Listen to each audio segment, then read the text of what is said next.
Bhanjanagar police ଉପଖଣ୍ଡ ଅଞ୍ଚଳରେ ଭଞ୍ଜନଗର ଜଗନ୍ନାଥ ପ୍ରସାଦ ତାରସିଂ ବୁଗୁଡ଼ା ଅଞ୍ଚଳରେ କିଛି କାଂଶରେ ଗୋଟିଏ ସକ୍ରିୟ ଘର ତାଲା ଭାଙ୍ଗି ଚୋରି କରୁଥିବା ଗୋଟେ ସିନ୍ଧି ଚୋର ଗ୍ୟାଙ୍ଗ ସକ୍ରିୟ ଥିଲା ଏବଂ ଗଞ୍ଜାମ ଏସପି ସାହେବଙ୍କର ନିର୍ଦ୍ଦେଶ ଥିଲା ଯେ ସେ ଯେଉଁ ଚୋର ଗ୍ୟାଙ୍ଗ ଅଛି ଘର ଚୋରି କରୁଥିବା ଗ୍ୟାଙ୍ଗଟାକୁ ଠାବ କରିବା ପାଇଁ ଏ ସଂକ୍ରାନ୍ତରେ ଆମେ ତାଙ୍କର ଗତିବିଧି ଉପରେ ନଜର ରଖିଥିଲୁ ଏବଂ ଆମେ ଗୋଟେ पुलिस टीम टे करूँ आम भंजनगर आईआईसी श्री जीवनानंद जेना नेतृत्व में आमर विभिन्न थानार ऑफिसर्स माने संश्लिष्ट थिले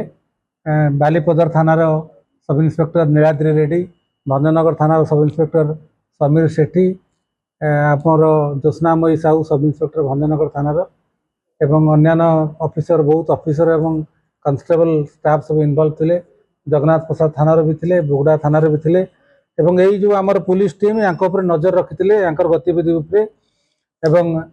सफलता मध्य पाइथिले ए संक्रांत गोटे संपूर्ण सक्रिय थिबा गोटे घर भांगी चोरी करुवा सिंधी चोर गैंग को धराइतिला एवं तांकर से गैंग सदस्य माने होउचंती ए पुट्टुराजू जितू नाहक एम मुन्ना ए नागराजू यांको धरला परे यांको पखरु आमे पाखापाखि 66.70 गोल्ड ऑर्नामेंट्स एवं 2 kg 880 ग्राम रो सिल्वर ऑर्नामेंट्स सीजर कराइतिला एवं एमाने ए जो चोरी जिनस गुड़ा आमर किसी केस जमती भंजनगर थानार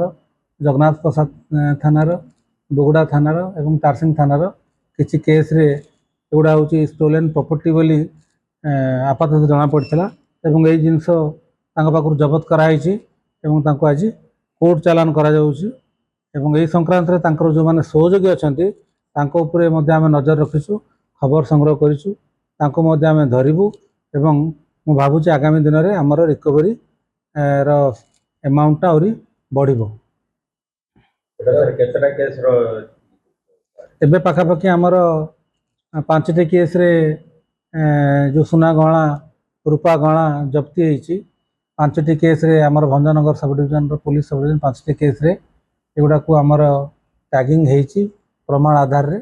एवं आमे यांकर सहयोग उपर नजर रखीचु जो माने वर्तमान फेरार अच्छा धरले आमर आहरी रिकवरीटा बढ़ो बोली आम आशा करूँ।